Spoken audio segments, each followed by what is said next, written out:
দক্ষিণী সুপারস্টার বিজয় থালাপতি অভিনয় ছেড়ে রাজনীতিবিদ হয়েছেন। এখন রাজনীতির জন্য তাকে নানা জায়গায় দেখা যাচ্ছে। সম্প্রতি তিনি আয়োজন করেছিলেন এক ইফতার পার্টির। সেখানে তিনি হাজির হন মুসলিম রীতিনীতির পোশাকে। ইফতারে মোনাজাতে অংশ নিতেও দেখা যায় বিজয়কে। এই ঘটনার প্রশংসায় ভাসছেন বিজয়, তবে প্রশংসার পাশাপাশি বিপাকেও পড়েছেন এই অভিনেতা। ও দক্ষিণী তারকার বিরুদ্ধে থানায় অভিযোগ দায়ের করেছেন তামিলনাড়ুর এক মুসলিম সংগঠন। তাদের দাবি বিজয় মুসলিম সম্প্রদায়কে অপমান করেছেন। সম্প্রতি একটি ইফতার পার্টির আয়োজন করেন থালাপতি বিজয়। এটি তার রাজনৈতিক দলের আয়োজনে করা ইফতার পার্টি, যেখানে তাকে একেবারেই ইসলামিক পোশাকেই দেখা গেছে। সাদা জামা এবং মাথায় টুপি পরা অবস্থায় তিনি নামাজেও অংশ নেন। নামাজ শেষে তাকে দোয়া করতেও দেখা যায়। আর এই ছবিগুলো তুমুল ভাইরাল হয়। তবে বিজয়ের এসব ছবি ভিডিও ভাইরাল হওয়ায় পাশাপাশি গুঞ্জন উঠে ইসলাম ধর্ম গ্রহণ করেছেন বিজয়। সামাজিক যোগাযোগ মাধ্যমে বিজয়ের ধর্ম পরিবর্তনের গুঞ্জন ছড়িয়ে পড়ে। তবে সেটা একেবারেই গুজব তা প্রমাণ হয় পরবর্তী সময়ে।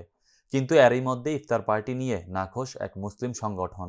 মুসলিমদের আবেগে আঘাতের অভিযোগ উঠল বিজয়ের বিরুদ্ধে, যার জেরে অভিনেতার বিরুদ্ধে থানায় অভিযোগ দায়ের করল তামিলনাড়ুর সুন্নত জামাত সংগঠন। সংশ্লিষ্ট ওই সংগঠনের অভিযোগ, ইফতার পার্টিতে মদ্যপ মাস্তানদের ভিড় ছিল, যার ফলে ইফতার অনুষ্ঠানের পবিত্রতা নষ্ট হয়েছে। সুন্নত জামাত সংগঠনের পক্ষ থেকে সাইদ কৌশির অভিযোগ, বিজয় আয়োজিত ইফতার পার্টিতে মুসলিমদের অপমানিত হতে হয়েছে। এসব মদ্যপ মাস্তান লোকজন, যাদের সঙ্গে ইফতারের কোনো সম্পর্ক নেই দূর দূরান্ত পর্যন্ত, যারা রোজা রাখে না, তাদের এই অনুষ্ঠানে আমন্ত্রণ জানিয়ে ইফতারের পবিত্র পরিবেশ নষ্ট করেছেন বিজয়। শুধু তাই নয়, চূড়ান্ত অব্যবস্থাপনার অভিযোগও উঠেছে তার বিরুদ্ধে। তাদের কথায় নিরাপত্তা কর্মীরা প্রায় গরু ছাগলের মতো আচরণ করেছিলেন আমন্ত্রিত অতিথিদের সঙ্গে। এছাড়া ইফতারে এমন বক্তব্য দেওয়া হয়েছিল যা মুসলমানদের প্রতি অবমাননাকর এবং আপত্তিকর ছিল বলেও দাবি করেন তারা।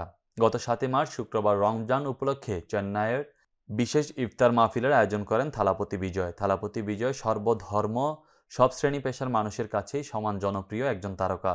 সব ধর্মের প্রতি শ্রদ্ধাশীল হিসেবেই নিজেকে প্রমাণ করেছেন। কেরিয়ারের ফর্মের তুঙ্গে থাকা অবস্থায় জনগণের কল্যাণে অভিনয় ছেড়ে নামতে চলেছেন রাজনীতির ময়দানে। বিদায় জানিয়েছেন সুবিচের চাকচিক্যময় জীবনকেও।